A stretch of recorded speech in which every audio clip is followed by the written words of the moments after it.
From the news desk of Diamond 88.7 FM, Ilorin, this is news around the world.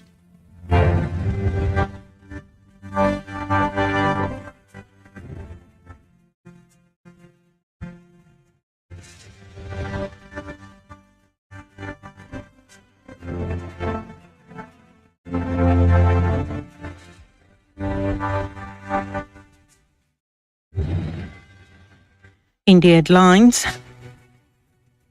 Minister of Marine and Blue Economy dismisses alleged interference in Osun local government affairs. Federal government arraigned suspected terrorist on 57-count charge over Yelwata massacre. Kwara College of Education, Oro reopens after security closure.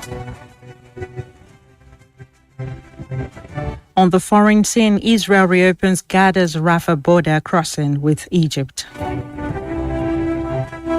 In business news, Nigerian governors target $2 billion revenue from sugar project.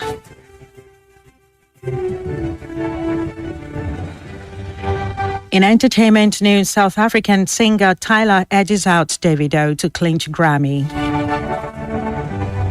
From the world of sports, PSG rejects Chelsea bid for Super Falcons midfielder Jennifer Echeghini.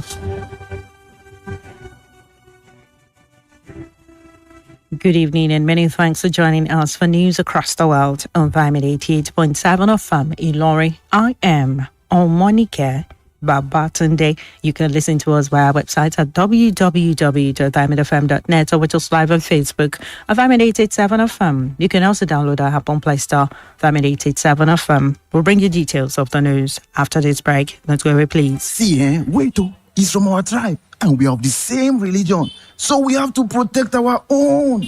Our tribe isn't corrupt. I beg you, leave now our Peking. Wait. Stop and think. Do you realize that the impact of corruption and careless decisions by that clansman or family member of yours doesn't know tribalism or nepotism? Let's hold everyone accountable for a better society and country. If you see something, say something to the right authorities. This message is reaching you from Diamond 88.7 FM, Ilorin.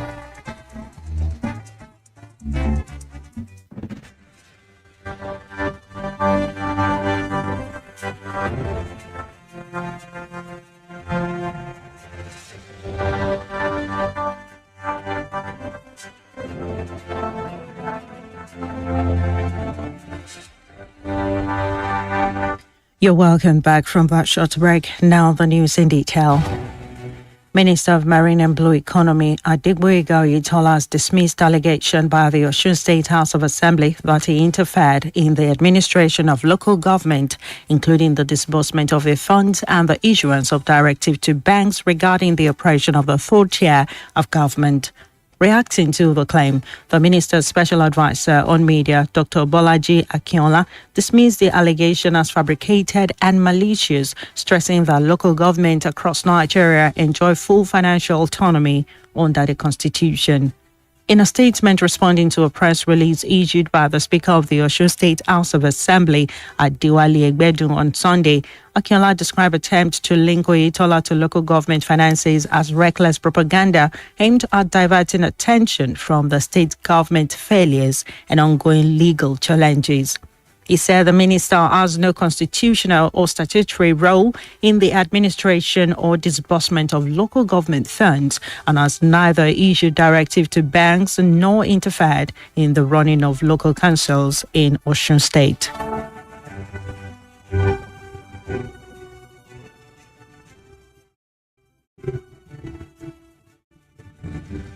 The Federal High Court in Abuja has amended charges against 9 suspected terrorists who allegedly attacked Yelwata in Benue, where about 150 persons were killed. The Attorney General of the Federation, AGF, and the Minister of Justice, Mr. Lateef Fagbemi, who led the federal government's team of lawyers to court, told Justice Joyce Abdulmalik of the Federal High Court that a 57 amended count had been filed against the defendant. Fagbemi informed the court that though 10 defendants were earlier listed in the amended charges, he sought the order of court striking out the name of 6th defendant, Yakubu Maman. The suspected terrorists were alleged to have carried out the attack on June 13, 2025, where many houses were burnt down and about 150 people were massacred, while others sustained various degrees of injuries.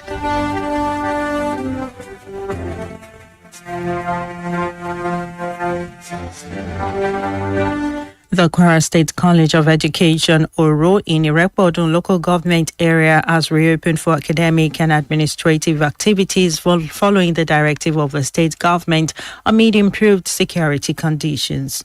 The reopening was contained in an internal memorandum issued today by the Deputy Registrar, Information, Protocol and Publicity, Mrs. Lawal Taibat Saka Bulanta. The memorandum addressed to staff and students stated that the college had resumed with immediate effect. The development followed the earlier announcement by the Kwara State government that schools across the state would reopen from today, February 2, after a month of closure due to security concerns. The government urged parents, teachers and school administrators to cooperate with security agencies and remain vigilant, assuring residents that measures have been put in place to guarantee the safety of students and education workers across the state.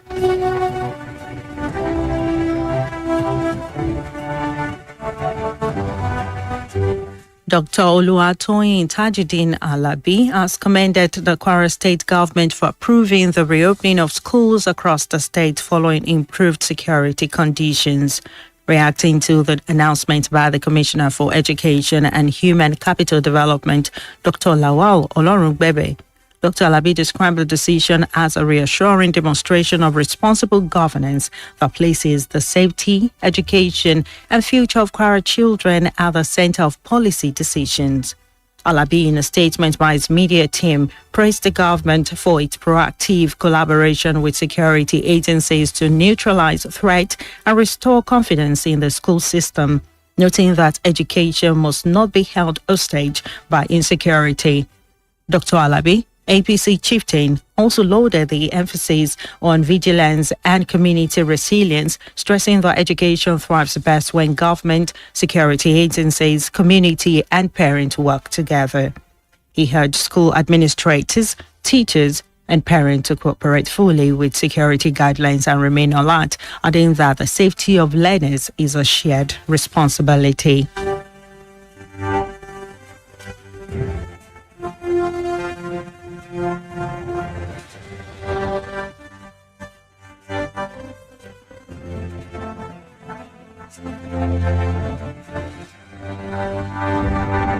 The Speaker of Niger State House of Assembly, Right Honorable Abdulmalik Mohammed Sakin-Daji, has praised the Nigerian Army, the Department of State Services, the SS, and other security agencies for major successes against bandits in Mariga local government area and part of the Niger North Senatorial District. The commendation was contained in a statement issued on Sunday by the acting head of the Assembly's Directorate of Media and Public Relations, Meru Adamu Mani. Sakin-Daji described the security operation as a significant breakthrough in the fight against insecurity in the state, saying the professionalism and bravery of the security personnel led to the killing of several bandits and the arrest of others. According to the statement, the Speaker said the decisive action had weakened criminal activities in the affected areas and restored confidence among residents who had lived in fear for a long time.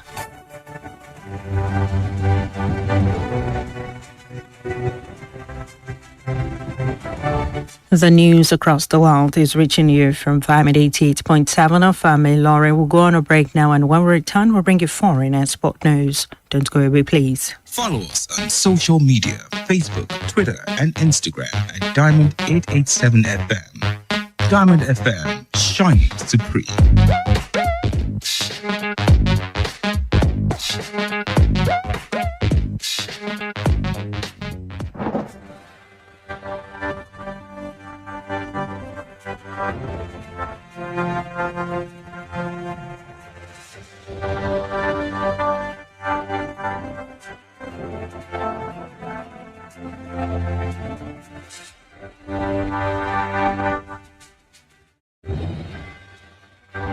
You're welcome back from that break. You're still listening to news across the world, reaching you from Diamond 88.7 of I'm Laurie. Now we move on to the foreign stories.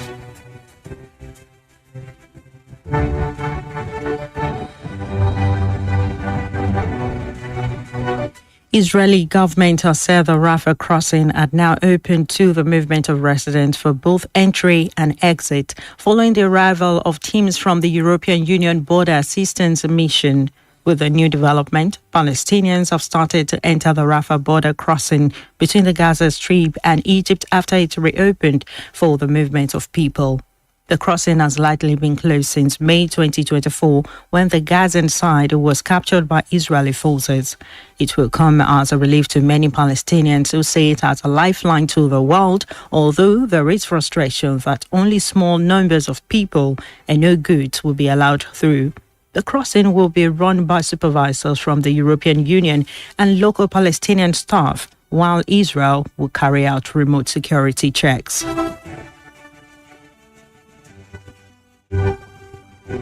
Still on the foreign scene, police in Oslo have detained the stepson of Norway's crown prince, accusing him of assaulting a woman, threatening her with a knife and breaching a restraining order just 2 days before he faces trial on multiple rape charges.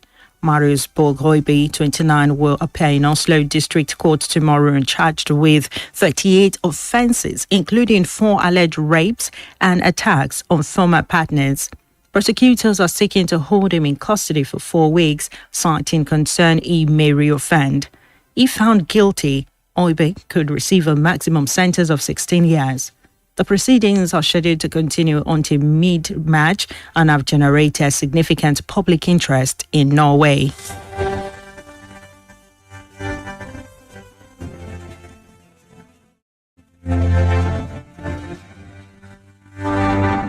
That ends our foreign news, and up next is our business news. Diamond FM Business News.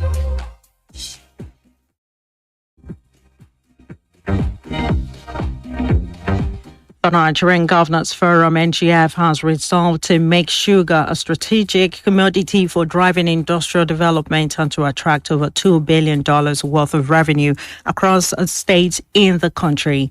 This resolution followed a collaboration between the National Sugar Development Council (NSDC) and the NGF, after which the forum endorsed a formal partnership with the council to help states design and position sugar projects that are ready for investment. Speaking on the development, the Executive Secretary of the NSDC, Mr. Kamar Barkin, who presented the proposal at the meeting with the NGF, urged state governors to fully embrace sugar project development. He identified 11 states with proven and suitable land for profitable sugar production as Oyo, Kwara, Niger, Nasarawa, Kaduna, Kano, Bauchi, Gombe, Jigawa, Adamawa, and Taraba.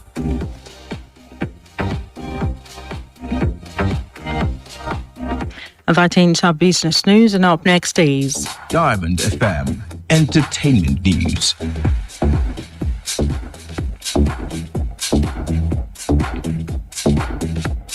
South African singer Tyler has won a second Grammy, beating 4 others, including 3 Nigerian artists, to take the Best African Music Performance Award. The 24-year-old won for a song Push to Start, which was preferred over tracks by Ira Star, Burna Boy, and Davido, as well as Uganda's singer Eddie Kenzo. Tyler bagged the same prize in 2024 for a global hit, Water, also beating a host of Nigerian stars. There was disappointment among Nigerian music lovers after none of the country's stars won, despite the global success of Afrobeat. Burna Boy was also nominated in the Best Global Music Album category alongside Senegal's Youssou N'Dour, while Angelique Kidjo was also got a nod in the Best Global Music Performance category.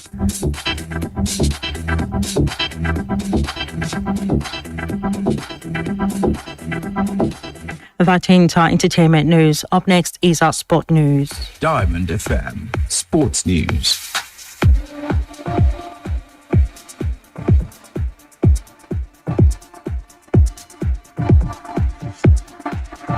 From the exciting world of sport today,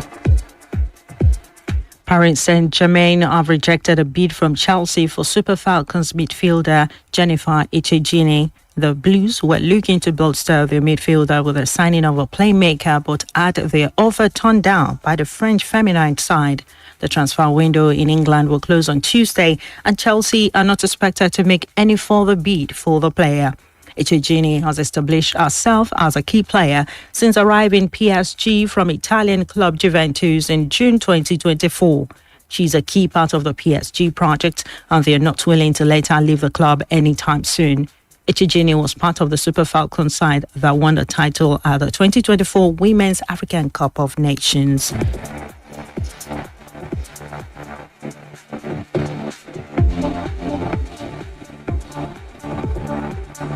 Still from the exciting world of sport, Power Dynamo's head coach Oswald Mustafa says his side deserved to beat Rivers United in Sunday's CAF Champions League encounter. The Zambian side won the matchday 4 fixture 1-0. Kondwani Nchiboni scored the winning goal for the visitors in the 50th minute. It was Dynamo's first ever win in the group stage of the CAF Champions League. The win boosted their chances of making it to the knockout round of the competition.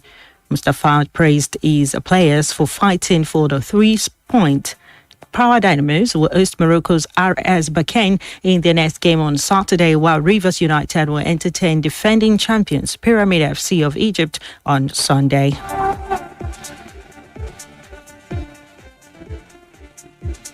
And that's it from the exciting world of sport.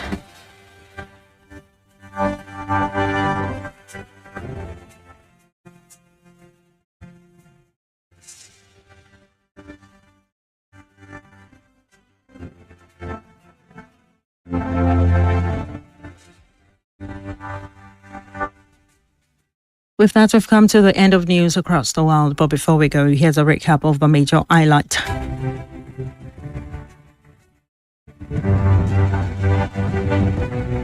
Minister of Marine and Blue Economy dismisses alleged interference in Osun local government affairs. Federal government arraigns suspected terrorist on 57-count charge over Yelwata massacre. Kwara College of Education, Oro reopens after security closure. On the foreign scene, Israel reopens Gaza's Rafah border crossing with Egypt. In business news, Nigerian governors target $2 billion revenue from sugar project. In entertainment news, South African singer Tyler edges out Davido to clinch Grammy. From the world of sport, PSG rejects Chelsea bid for Super Falcons midfielder Jennifer Ichegini.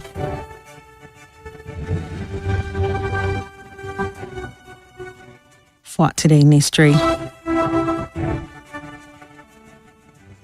Did you know that on this day, 1942, Major General Johnson Aguiyi-Ironsi, the second Nigerian head of state, was born?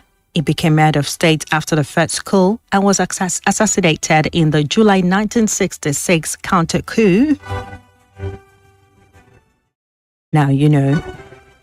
For information about happenings around you, kindly contact Diamond FM newsroom number on 091 6062 7526. One more time, 091 6062 7526. The news across the world was edited by Abiodun Akinwumi, and my name is Omonike Babatunde. Thank you for listening to your Shining Supreme station, and please stand by for the news in Yoruba language. Good evening.